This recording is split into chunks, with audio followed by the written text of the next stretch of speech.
ಈ ಪ್ರಾಸ್ಟೇಟ್ ತೊಂದರೆ ವಯಸ್ಸಾದ ಗಂಡಸರಿಗೆ ಎಲ್ಲರಿಗೂ ಬರುತ್ತಂತೆ, ಹೌದಾ? ಪ್ರಾಸ್ಟೇಟ್ ಶುರುವಾದ ಮೇಲೆ ಏನೇನು ಸಿಂಪ್ಟಮ್ಸ್ ಆಗಿರುತ್ತೆ? ಪ್ರಾಸ್ಟೇಟ್ ತೊಂದರೆ ಶುರುವಾದ ಮೇಲೆ ಮೆಡಿಸಿನ್ಸ್ನ ಲೈಫ್ ಲಾಂಗ್ ತಗೋಬೇಕಾ? ಪ್ರಾಸ್ಟೇಟ್ ಸರ್ಜರಿ ಮಾಡಿದ್ರೆ ಯೂರಿನ್ನು ಯಾವಾಗಲೂ ಲೀಕ್ ಆಗ್ತಾನೆ ಇರುತ್ತಂತೆ, ಹೌದಾ? ಈ ಪ್ರಾಸ್ಟೇಟ್ ಶುರುವಾದ ಮೇಲೆ ನನ್ನ ಜೀವನ ಶೈಲಿಯಲ್ಲಿ ನಾನು ಏನೇನು ಬದಲಾವಣೆ ಮಾಡ್ಕೋಬೇಕು? ಈ ಎಲ್ಲ ಪ್ರಶ್ನೆಗಳಿಗೆ ಉತ್ತರ ಬೇಕು ಅಂತಂದರೆ ಈ ವಿಡಿಯೋನ ಕೊನೆ ತನಕ ನೋಡಿ. ನಮಸ್ಕಾರ, ನಾನು ನಿಮ್ಮ ಯೂರಾಲಜಿಸ್ಟ್ ಮತ್ತು general surgeon doctor Rohit Hegde, Sigandini health, Sirsi. ಈ ಪ್ರಾಸ್ಟೇಟ್ನಿಂದ ಉಂಟಾಗೋ ತೊಂದರೆಗಳ ಬಗ್ಗೆ ತಿಳ್ಕೊಳ್ಳೋದಕ್ಕಿಂತ ಮುಂಚೆ, ಪ್ರಾಸ್ಟೇಟ್ ಗ್ರಂಥಿ ಅಂದರೆ ಏನು, ಅದು ಮನುಷ್ಯನ ದೇಹದ ಯಾವ ಭಾಗದಲ್ಲಿ ಇರುತ್ತೆ, ಅದರ ಕೆಲಸ ಏನು, ಮತ್ತು ಅದು ಹೇಗೆ ತೊಂದರೆಗಳನ್ನ ಉಂಟು ಮಾಡ್ಬೋದು ಅನ್ನೋದನ್ನು ತಿಳ್ಕೊಳ್ಳೋಣ. ಪ್ರಾಸ್ಟೇಟ್ ಗ್ರಂಥಿ ಇದು ಪ್ರತಿಯೊಬ್ಬ ಗಂಡಸರಲ್ಲೂ ಮೂತ್ರಕೋಶದ ಕೆಳಭಾಗ, ಯೂರಿನರಿ ಬ್ಲ್ಯಾಡರ್ ಅಂತ ಏನು ಹೇಳ್ತೀವಿ, ಅದರ ಕೆಳಭಾಗದಲ್ಲಿ ಇರುತ್ತೆ. ಇದ್ರ ಕೆಲಸ ಪ್ರಾಸ್ಟೇಟಿಕ್ ಸೆಕ್ರೀಷನ್ಸ್ ಅಂತ ಪ್ರೊಡ್ಯೂಸ್ ಮಾಡೋದು. ಈ ಸೀಮನ್ ಅಥವಾ ವೀರ್ಯಾಣು ಅಂತ ಏನು ಹೇಳ್ತೀವಲ್ವ, ಅದರ ಜೊತೆ ಮಿಕ್ಸ್ ಮಾಡಿ ಅದಕ್ಕೆ ನರಿಶ್ಮೆಂಟನ್ನು ಕೊಡೋದಿರುತ್ತೆ. ಇದು ಸರಿಸುಮಾರು ಒಂದು 20 ಗ್ರಾಮ್ಗಿಂತ ಕಡಿಮೆ ಇರಬೇಕು.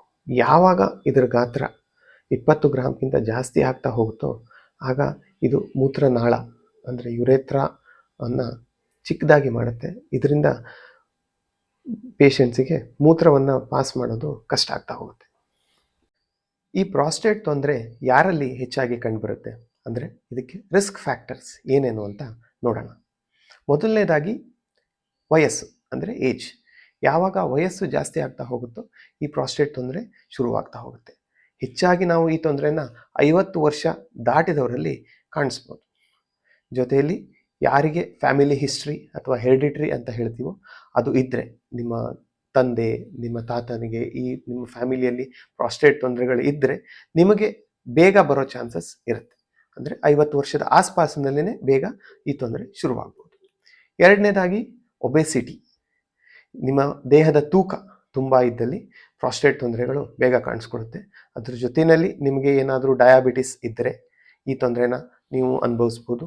ಜೊತೆಯಲ್ಲಿ ನಿಮ್ಮ ಫಿಸಿಕಲ್ ಆ್ಯಕ್ಟಿವಿಟಿ, ದಿನಂಪ್ರತಿ ಚಟುವಟಿಕೆಗಳು ಕಡಿಮೆ ಇದ್ದಲ್ಲಿ, ನಿಮ್ಮ ಕೆಲಸ ಆಗಿರ್ಬೋದು, ಸೆಡೆಂಟರಿ ಲೈಫ್ ಸ್ಟೈಲ್ ಅಂತ ಏನು ಹೇಳ್ತೀವಿ, ಇದು ಇದ್ದಲ್ಲಿ ಪ್ರಾಸ್ಟೇಟ್ ತೊಂದರೆನ ನಾವು ಜಾಸ್ತಿ ನೋಡ್ತೀವಿ.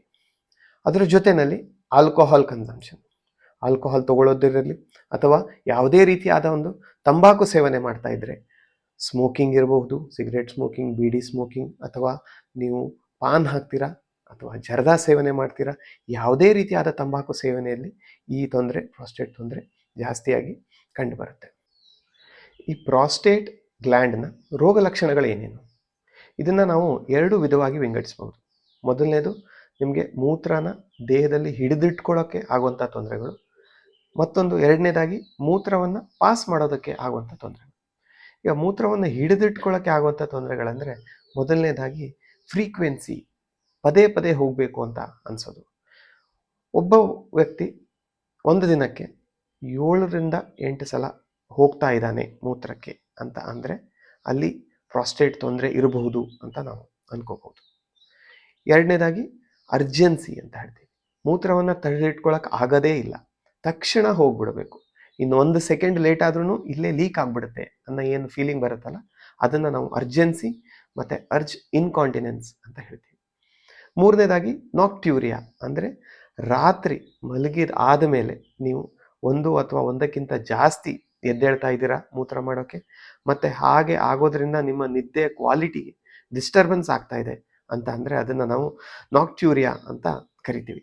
ಇದರಿಂದ ಈ ಸ್ಟೋರೇಜ್ ಅಂತ ಏನು ಹಿಡಿದಿಟ್ಕೊಳ್ಳೋದ್ರಿಂದ ಆಗೋ ತೊಂದರೆಗಳಿಂದ ನಿಮಗೆ ಮೂತ್ರದ ಇನ್ಫೆಕ್ಷನ್ಗಳು, ಸೋಂಕು ಆಗಬಹುದು, ಮತ್ತು ನಿಮಗೆ ಮೂತ್ರ ಮಾಡೋಕ್ಕೆ ತುಂಬ ನೋವು ಬಂದಂಗೆ ಆಗ್ಬೋದು, ಅಥವಾ ಮೂತ್ರದಲ್ಲಿ ರಕ್ತನೂ ಹೋದಾಗೆ ಅನಿಸ್ಬೋದು. ಸೊ ಇದೆಲ್ಲದೂ ಪ್ರಾಸ್ಟೇಟಿಂದ ಆಗೋ ಒಂದು ತೊಂದರೆ. ಸೊ ಈಗ ಮೂತ್ರ ಮಾಡೋ ಸಮಯದಲ್ಲಿ ನಿಮಗೆ ಏನೇನು ತೊಂದರೆಗಳಾಗ್ಬೋದು? ಮೊದಲನೇದಾಗಿ ಹೆಸಿಟೆನ್ಸಿ ಅಂತ ಹೇಳ್ತೀವಿ.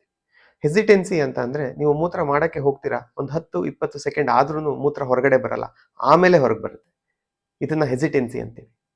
ಎರಡನೇದಾಗಿ ಇಂಟರ್ಮಿಟೆನ್ಸಿ ಅಂದರೆ ಮೂತ್ರ ಶುರು ಮಾಡಿದ್ಮೇಲೆ ಅದಾಗದೆ ಮೂತ್ರ ಕಟ್ ಆಗುತ್ತೆ, ಮತ್ತೆ ಶುರು ಆಗುತ್ತೆ.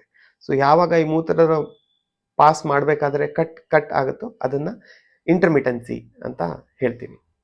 ಮೂರನೇದಾಗಿ ಪುವರ್ ಸ್ಟ್ರೀಮ್, ಅಂದರೆ ನಿಧಾನವಾಗಿ ಹೋಗೋದು. ಒಂದು ಪಬ್ಲಿಕ್ ಪ್ಲೇಸಲ್ಲಿ ನೀವು ಮೂತ್ರ ಪಾಸ್ ಮಾಡ್ತಾ ಇದ್ರೆ ನಿಮ್ಮ ಪಕ್ಕದಲ್ಲಿರೋರು ನಿಮ್ಗಿಂತ ಬೇಗ ಮುಗಿಸ್ಕೊಂಡು ಹೋಗ್ತಾರೆ, ಆದರೆ ನಿಮ್ದಿನ್ನೂ ಆಗಿರಲ್ಲ. ಇದನ್ನ ಪುವರ್ ಫ್ಲೋ ಅಂತ ಹೇಳ್ತೀವಿ. ನಾಲ್ಕನೇದಾಗಿ ಇನ್ಕಂಪ್ಲೀಟ್ ಎಂಪ್ಟಿಂಗ್, ಅಂದ್ರೆ ನಿಮ್ಮ ಮೂತ್ರ ಪೂರ್ತಿ ಖಾಲಿ ಆಗ್ತಾ ಇದೆ ಅನ್ನೋ ಸೆನ್ಸೇಷನ್ನೇ ಬರಲ್ಲ. ಒಳಗಡೆ ಇನ್ನೂ ಉಳ್ಕೋತಿದೆ, ಒಳಗಡೆ ಇನ್ನೂ ಉಳ್ಕೊಂಡಿದೆ ಅಂತ ನಿಮ್ಗೆ ಅನಿಸ್ತಾನೆ ಇರುತ್ತೆ. ಇದನ್ನ ಇನ್ಕಂಪ್ಲೀಟ್ ಎಂಪ್ಟಿಂಗ್ ಅಂತೀವಿ. ಇದ್ರ ಜೊತೆಯಲ್ಲಿ ನೀವು ಮೂತ್ರ ಮಾಡೋಕೆ ಪ್ರೆಷರ್ ಹಾಕ್ತಾ ಇದ್ದೀರಾ, ಹೊಟ್ಟೆಯಿಂದ ಪ್ರೆಷರ್ ಹಾಕ್ಬಿಟ್ಟು ಮೂತ್ರ ಮಾಡ್ತಾ ಇದ್ದೀರಾ ಅಂತ ಅಂದ್ರೆ ಅಲ್ಲಿ ಪ್ರಾಸ್ಟೇಟ್ ತೊಂದರೆಗಳು ಶುರುವಾಗಿದೆ ಅಂತ ಅರ್ಥ. ನಿಮಗೆ ಈ ಯಾವುದಾದ್ರೂ ರೋಗ ಲಕ್ಷಣಗಳು ಕಂಡು ಬಂದಲ್ಲಿ ನಿಮ್ಮ ಯೂರಾಲಜಿಸ್ಟನ್ನು ಭೇಟಿ ಮಾಡಿ. ಆ್ಯಸ್ ಎ ಯೂರಾಲಜಿಸ್ಟ್ ನಾವು ನಿಮ್ಮನ್ನು ದೈಹಿಕ ಪರೀಕ್ಷೆಗೆ ಒಳಪಡಿಸ್ಬಿಟ್ಟು ನಿಮ್ಮ ಪ್ರಾಸ್ಟೇಟ್ ಗಡ್ಡೆ ಎಷ್ಟು ದೊಡ್ಡದಾಗಿದೆ, ಅದರಲ್ಲಿ ಏನಾದರೂ ಗಟ್ಟಿಯಾಗಿ ಕ್ಯಾನ್ಸರ್ ಅಂಶಗಳು ಇರೋ ಹಾಗೆ ಇದೆಯಾ ಅಂತ ಪರೀಕ್ಷೆ ಮಾಡ್ತೀವಿ. ಹಾಗೂ ಕೆಲವೊಂದು ಸೂಕ್ತ ಇನ್ವೆಸ್ಟಿಗೇಷನ್ಸ್ಗೆ ನಿಮ್ಮನ್ನು ಒಳಪಡಿಸ್ತೀವಿ. ಮೊದಲನೇದಾಗಿ ಅಲ್ಟ್ರಾಸೌಂಡ್ ಎಕ್ಸಾಮಿನೇಷನ್ನಲ್ಲಿ ನಿಮಗೆ ಮೂತ್ರ ಎಷ್ಟು ಉಳ್ಕೋತಾ ಇದೆ ಹಾಗೂ ನಿಮ್ಮ ಪ್ರಾಸ್ಟೇಟ್ ಗಡ್ಡೆ ಎಷ್ಟು ದೊಡ್ಡದಾಗಿದೆ ಅಂತ ನಮಗೆ ಗೊತ್ತಾಗುತ್ತೆ. ಆಮೇಲೆ ಯೂರೋಫ್ಲೋಮೆಟ್ರಿ ಅಂತ ಹೇಳ್ತೀವಿ. ಯೂರೋಫ್ಲೋಮೆಟ್ರಿ ಅಂದರೆ ನೀವು ಯಾವ ರೀತಿಯಾಗಿ ಮೂತ್ರವನ್ನು ಪಾಸ್ ಮಾಡ್ತಾ ಇದ್ದೀರಾ ಅಂತ ನಮಗೆ ಒಂದು ಗ್ರಾಫ್ನಲ್ಲಿ ಗೊತ್ತಾಗುತ್ತೆ. ಮತ್ತು ಮೂರನೇದಾಗಿ serum PSA, prostate specific antigen. ಇದು ಒಂದು ರಕ್ತ ಪರೀಕ್ಷೆ. ಇದರಲ್ಲಿ ನಮಗೆ ನಿಮ್ಮ ಪ್ರಾಸ್ಟೇಟ್ ಗಡ್ಡೆನಲ್ಲಿ ಏನಾದರೂ ಕ್ಯಾನ್ಸರ್ ಅಂಶಗಳು ಇದೆಯಾ ಅಂತ ಗೊತ್ತಾಗುತ್ತೆ. ಪ್ರಾಸ್ಟೇಟ್ ಗಡ್ಡೆ ಅಂದರೆ ಏನು ಅಂತ ತಿಳ್ಕೊಂಡ್ವಿ, ಇದರ ರೋಗ ಲಕ್ಷಣಗಳು ಏನು ಅಂತಲೂ ತಿಳ್ಕೊಂಡ್ವಿ, ಈ ತೊಂದರೆ ಇರೋರು ಯಾವ್ಯಾವ ಪರೀಕ್ಷೆಗೆ ಒಳಪಡಬೇಕು ಅಂತಲೂ ತಿಳ್ಕೊಂಡ್ವಿ. ಸೀರಮ್ PSA ಅಂದರೆ ಏನು, ಅದನ್ನು ಯಾಕೆ ಮಾಡಬೇಕು, ಎಷ್ಟು ಇಂಟರ್ವಲ್ಸಲ್ಲಿ ಮಾಡಬೇಕು, ಹಾಗೂ ಯೂರೋಫ್ಲೋಮೆಟ್ರಿ ಅಂದರೆ ಏನು, ಅದನ್ನು ಹೇಗೆ ಮಾಡ್ತಾರೆ, ಹಾಗೂ ಈ ಪ್ರಾಸ್ಟೇಟ್ ತೊಂದರೆ ಇರೋರಿಗೆ ಏನೇನು ಟ್ರೀಟ್ಮೆಂಟ್ ಆಪ್ಷನ್ಸ್ಗಳಿರುತ್ತೆ ಅದನ್ನು ಮುಂದಿನ ಭಾಗದಲ್ಲಿ ತಿಳಿಸ್ಕೊಡ್ತೀನಿ. ಧನ್ಯವಾದ.